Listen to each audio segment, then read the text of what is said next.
Alright, let's continue with our little project here. Hold my control button down, roll my scroll wheel. If I hold my left mouse button down, my pointer changed to a hand. I can move my schematic around. Makes it easy to get around. So let's add some more stuff. We want to make this a kind of working design here. So if I go back to components and I click here where it says miscellaneous devices, I'm going to click and I'll see one that says miscellaneous connectors. Alright, that's the difference between the little schematic parts for resistors, transistors, op amps, ICs, and the connectors, male headers, female headers, those kind of things, B and C connectors.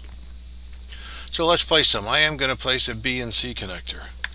And the B and C connector is that little round connector that you see on the oscilloscope. When you take your scope probe and you push it on and twist it to lock it in place, that's a B and C connector. Now if I place this, I notice that the connector has the connection coming out of the right side, and if I spacebar, now I can hook it this way so it's nice and short. But look at that, now the ground lead is facing up in the air. It doesn't look as nice to me. So I'm going to hit the X key. There we go. I hit the X key to mirror that image, and I'll place it. There we go. Now I only want one, so I'm going to right click to stop that. I'll go back to components. And I have headers. These are all the headers that are in our libraries here. Let's see, here's a 2-pin header. Now the headers are those little male pins that you see, and it could be female that uses the same schematic symbol and the same footprint, so it just matters what you solder on your board.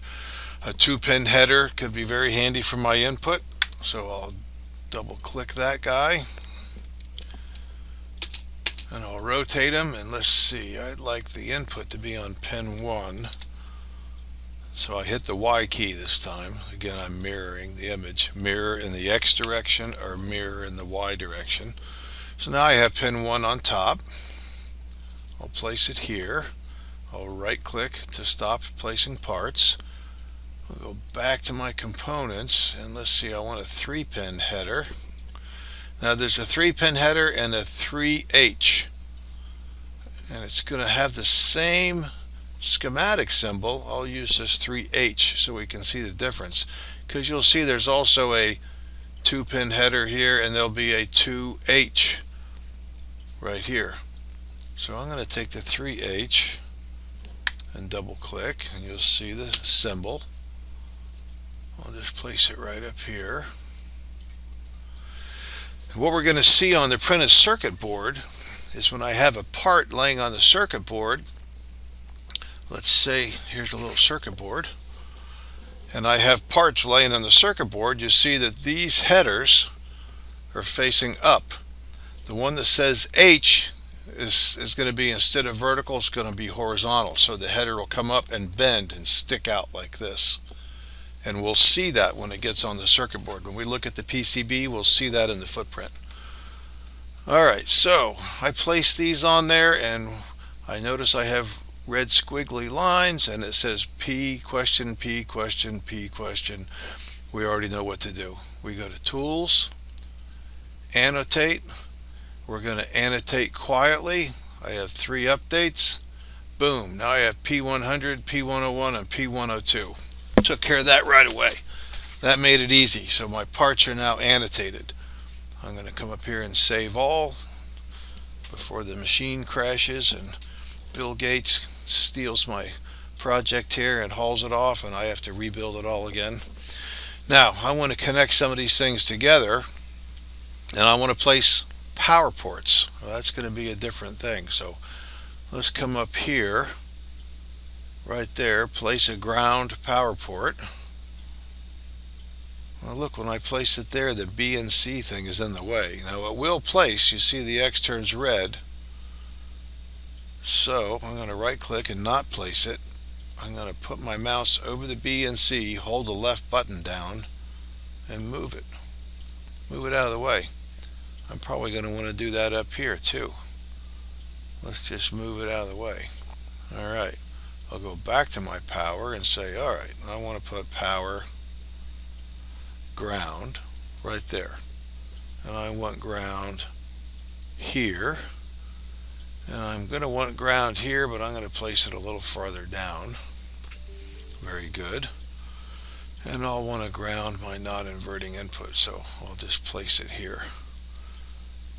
Right click to stop. Alright, so let's get our wire tool. And I'll wire this guy up.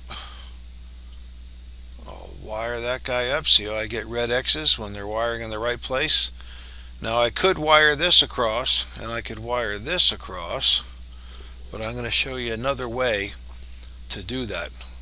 And in a simple design like this, it wouldn't make sense, but in larger designs, it can make things easier to read. I'm going to tell it net label. Place a net label. So right off the bat, the default says net label 1. Remember our trick with the tab key? I hit the tab key. There's the net name already highlighted. I'm going to call it input. I'm going to hit enter. Now look, my net label is named input. I'll stick it here, and I'll rotate it and stick that here. I'll hit my tab key and say output. And I'll stick it here and here. Alright, now that I've done that, a quick save. This net is now wired to this net. Even though I don't see the wire, those nets have the same name. Same here. This net is wired to this net. So I know I'm good there. Those are wired. If I took this thing and I highlighted all of it and moved it way over here, it's still connected. I move it way over there, it's still connected.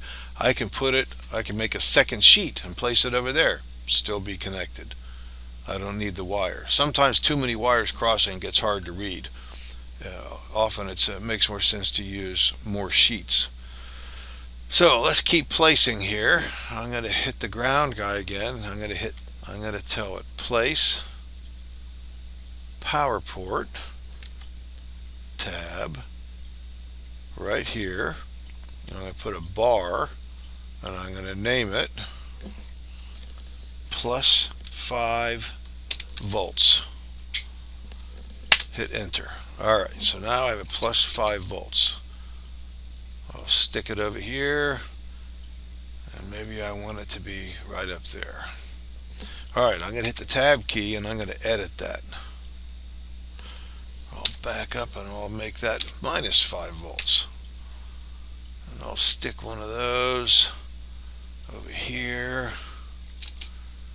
Maybe I'll put one down there. Alright, so I'll wire these up now. So now I'm using power ports. When I look at my design,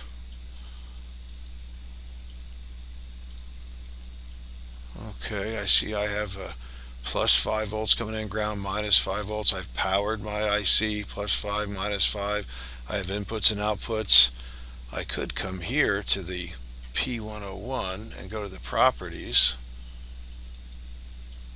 Right, and I see the name of it, right? The comment is header. I can change that to input. And I can come up here and change this guy to power. And I have one more that says BNC. What if I just grab that text and do it here? Output. Alright, that doesn't look bad, right? I can zoom in and out, or use my toolbar and say fit the objects, or fit the document. There we go. That looks good. Let's save all. And we've wired up a very simple circuit. Okay, I think that's probably all we're going to do on this video. So practice this and we'll come back to a new video.